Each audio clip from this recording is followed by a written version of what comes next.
All right, so now we are in the liquidity aspect. Of course, our journey continues again. At this point, everything should be very basic and very clean, right? If not, then again, then maybe rewatch it. But that stuff like actually don't really need too much other than maybe the order flow later on, because that's something you can scale in.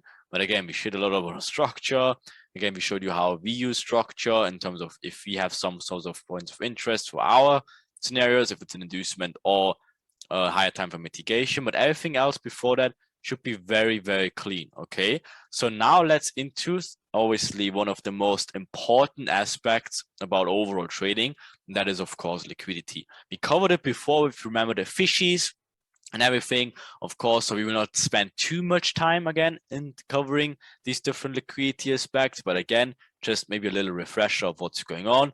So essentially, every market position, all the money that moves around the market is liquidity, right? Now, of course, that also includes the orders that are sitting and waiting to be liquidated. That, of course, means stop losses, limit orders, and stop orders.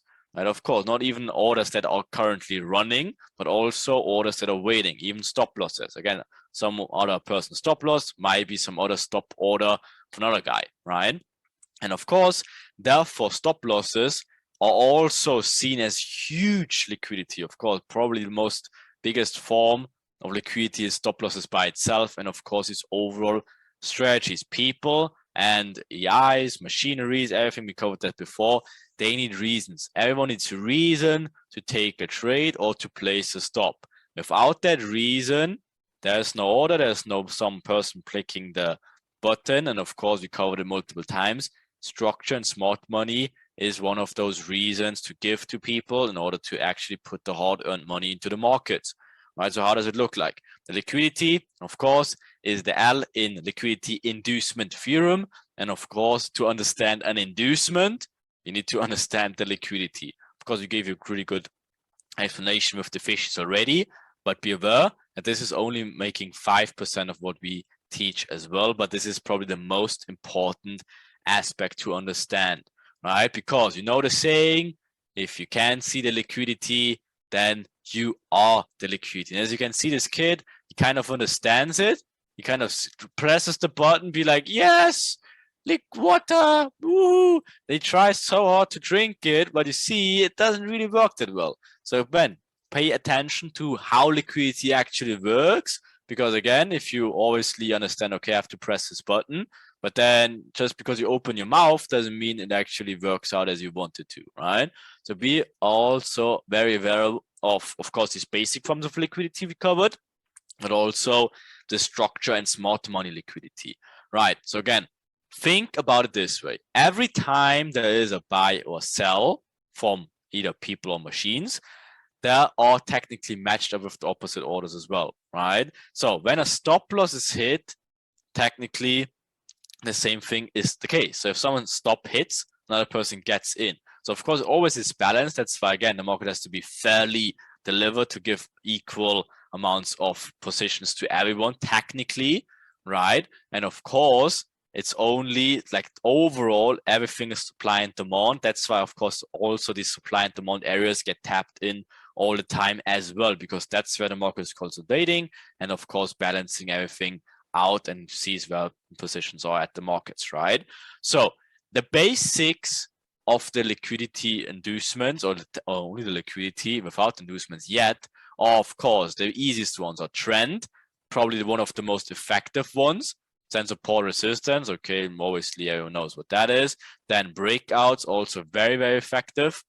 And then, last but not least, smart money concepts. We digged into it a lot as well, right? Again, there's multiple other forms of liquidity. There's probably countless of reasons of why people entering the trades, but those four being the most important ones you have to focus, and they're also the most important, the easiest ones to identify. That's why they're obviously also the biggest ones, because they're the easiest to identify, so people love to trade that stuff. Okay, so what does it mean? Again, just very quick. Trendline liquidity, we don't need to lose too much time about it. Again, people drawing points of the trend lines. The third touch, they're trading it, obviously wanted to continue the price forever. And then of course, the same thing for the other direction. Of course, they're trading these touches of these trend lines all the time, right? The moment they're seeing a third touch of the trend line, they love to do channels. So channels is my favorite form to do it. If they do these channels, not only trend line to one direction, but actually these channels in both sides. They're absolutely amazing to identify these liquidity zones, to get used to them. But of course, we show you exactly how to do it. All right, a few more examples. Again, trend lines getting smacked everywhere, left and right. But of course, they always show these trends, like everywhere. They're always showing these trends. But let's see. Oh my God, how amazing does this 17th touch of the trend line work? Look at the speed. Oh my God, led to a 5 million whatever risk reward ratio in this trade if you took it just like this. Of course not. It's all on hindsight stuff to make you excited and feel like, oh, look, another touch and blah, blah, blah. Again, it's all not how the market works, but it has to work at some degree. Otherwise, people would not trade it. So guess what? If they see something like this, or maybe a reversal, oh, amazing, look at the trend forming slowly. And then, of course, oh, look at it. Third touch, oh my God, has to work out, right? So, of course, now people having the reason to take it. Awesome. Where's the stop losses? Of course, first of all, if you took it somewhere in here, whatever, that stop goes below this here, obviously all the way to the second touch, right? Of course, nothing new. They're getting stopped out. And they're getting stopped out also, right? So not a surprise. Building up the channel upwards, right? Of course, not a touch, depending on how you even draw this trend line. Oopala, that's not even a line. You know what? You're getting my point. Depending on how you drew it, you have multiple reasons of how to get into these trades, multiple opportunities, right? So guess what? Stop loss is probably here and here, or else, right? Of course, getting stopped out, and of course, then everyone's getting stopped out at some point, right? And you already can see, as we covered earlier, maybe this is again this fake change of character things where they love to fake these areas, again giving smart money people, smart money traders, the reasons to get into those trades, taking out the high one more time, liquidate them as well, and of course then the plays are technically done, and you already can see of how then technically they do it. Then it's just the real type of break of structure, probably something to your left also, and then our area is getting mitigated in here, and of course then where they're taking out all the liquidity they built up before, right? Of course, that's technically of how you do it. Another one, very easy one. Again, look at this trend and forming, third touch, fourth touch, millionth touch, whatever. Where's the stop losses? Very obvious. They're all getting obviously smoked, right? Okay. Then, of course, we have the breakout liquidity. Easy stuff. They're looking for these areas of resistance or support. At the moment, obviously, that's getting smoked. And of course, even these highs, if it makes new higher highs, they jumping in left and right. So that's why obviously even these wicks, they are very nice and choose your liquidity spots, because again, normal people, they think, okay, these wick entries, whatever, they cannot take it out anymore. And if they do, they're jumping in left and right in these positions, right? So again, look for these channels sideways also. Breaker traders love that. And also these zones in here, right? If they see this significant pullback zones, they love to just put their buy stops above that and then grab the breakout technically. Or this again, ranging, breaker trades buys in here and sells in here. Obviously first induces to the other direction and then smokes to the downside, and slowly but surely get your eye train of what they do, right? Again, building up the short trend, and of course when they stop out these people, slowly but surely who got into the short trend, right? And again, same thing for the long side, inducing low first, one more time higher, just again to take out these channel traders in here, right? And of course, then continues lower, right? All the time the same thing. So identifying liquidity will be one of the most important things we have to do, right? But of course, we show you very later of how to do it properly. Again, look out for these zones where they're kind of ranging. What are they trying to do? Building up liquidity, taking it out, going the other direction, building up liquidity, taking out at this time, and then of course taking then the reversal, so on and so forth, right? Always the same stuff. Again, breakout traders and combination of liquidity in terms of trend line, right? So breakout traders always seeing the consolidation, getting induced first to a fake breakout to the downside, then they're getting the right one and getting all excited. Trend traders jump in, left and right, always to buy. Look at this 15th touch of the trend line. And then, of course, just to take them out later, right? And of course, endless opportunity, examples, support resistance. We don't need to dig into that too much. But of course, if these zones getting broken, they're getting retested from time to time. That's also where people jumping in. So always be aware of these zones also. If they're again giving quadruple tops, then comes back, taps in one more time. Oh my God, so valid, right? Of course not. But of course, be aware that these are easy spots where you can target or identify liquidity, okay? Then of course here, look at it.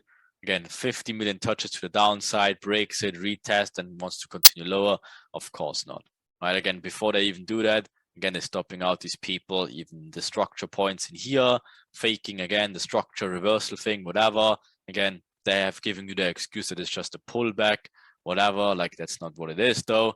Again, it's just to liquidate all these orders and then obviously smoke to the downside, continuing lower, right? Again, just examples of what support and resistance. You know this stuff by now, very easy stuff. And again, noticed trend line forming, channel forming, what's going on, getting induced high first, induced low, and then obviously can continue higher. But before they do it, they're building up this order, stopping them out later, faking the reversal traders or faking the reversal in terms of these choks, whatever, reacting from some sort of scenarios in here just to take it out later, right? It's all traps being left and right, all landmines you have to be aware of.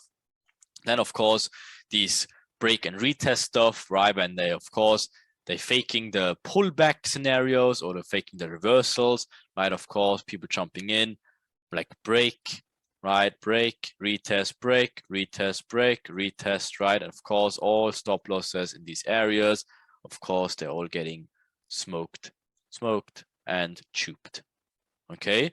Again, same thing for the downside, just be always aware of this building, these channels, and downwards action, where the stop losses everywhere technically, so guess what's going to happen? Of course, grabbing all the stop losses, and then we actually can even pull back, right? Of course, perfect. Same thing here, triple top, look at it, how sustainable it looks like, oh my God, and even this crazy triple bottom, right? Yeah, definitely makes a lot of sense. Or triple bottom didn't help too much, too good, right? But what was the original idea is, of course, we dig into this concept already. We're filling the imbalances. Before that, they always building up this liquidity. Again, their initial task is to fill these imbalances, fairly deliver the market. But of course, they don't randomly just do it. They want to hit two birds with one stone. So first, they're faking the liquidity.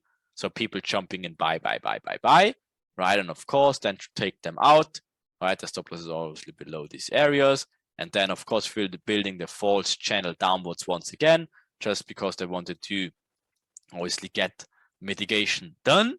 Overall, filling the markets, fairly deliver it, and then obviously stopping out everyone who buys or sold, in the first place. Of course, boom, faking the quadruple top once again. So sellers getting excited. So guess what's going to happen? Taking them out, right? Okay, so you see how they're always faking these reactions left and right, but again, time and time again, it's always the same stuff. Same stuff as we digged in earlier with smart money concepts, right? So again, just to cover it one more time, and again, we stop making fun out of it then, but think about it this way. When all these retail concepts or smart money concepts never would work, never. Like again, a trend line always failed on the third touch, always. Smart money concepts, they always fail in these mitigation areas all the time. Then who literally would trade it? Again, that's the reason, again, we digged into it earlier. It has to work from time to time to keep people and these strategies alive. Again, if it just fails all the time, immediately, no one would ever trade it. So of course, that is why sometimes a triple top or like a Wyckoff or like a mitigation or whatever, of course, it can lead to a huge trade. Same thing as a random Fibonacci retracement out of a sudden leads to a huge trade. Yes, because they have to show it to you. They have to show it and prove you that from time to time it works. Otherwise, nobody would trade it, right? So I guess don't get surprised if a triple top, again, gives a huge reaction, but it will take it out at some point. But of course, it has to show it for all these triple top traders or these head and shoulder traders or whatsoever, because if it never would work, there would be no liquidity buildups. It wouldn't work, but the market has to be liquidated. That's why they have to make these random concepts like retail concepts and smart money concepts work from time to time. Well, that's not how it works, right? So always be aware.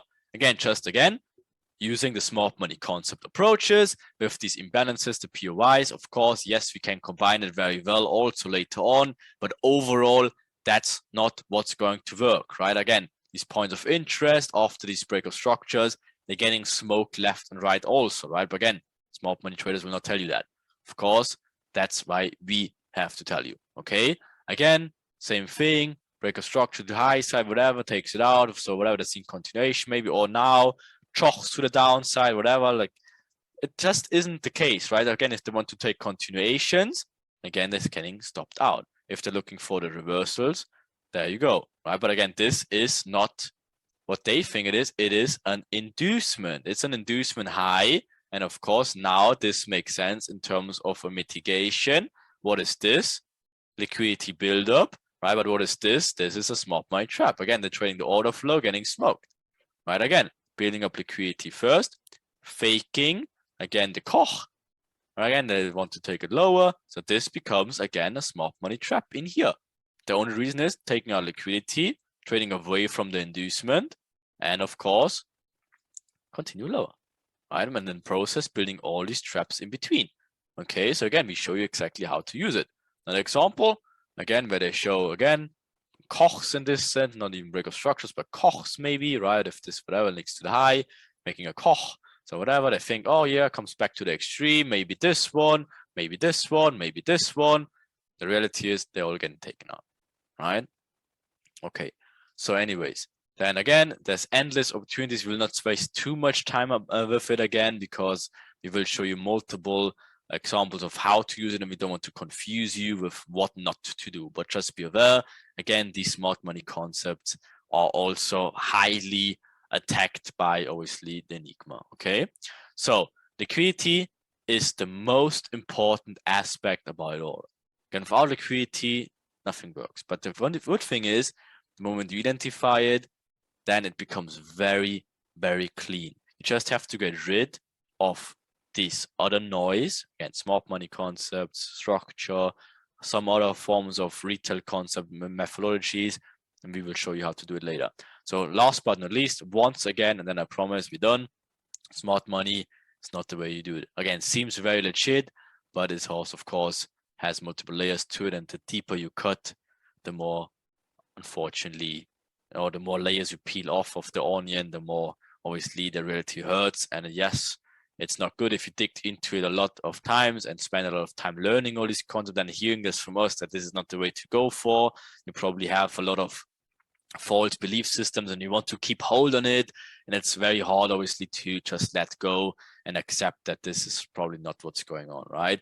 But again, we also not only based it on our personal experiences and our year-long journeys, and obviously our students, how they trade, and we definitely not train smart money, we also coded it, right? And we obviously confirm that even if you just look at all these imbalance zones of these supply demand areas and stuff like that, if you just look at all of them hard coded, again, not us finding zones, but actually rule-based codings finding these zones, around 80% of these points of interest fail.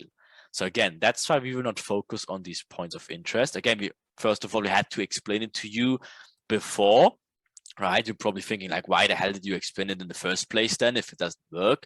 Because they can work from time to time, and we will combine it later on if the rest is done. Again, it's not saying like we will never use a mitigation ever again. It's the opposite.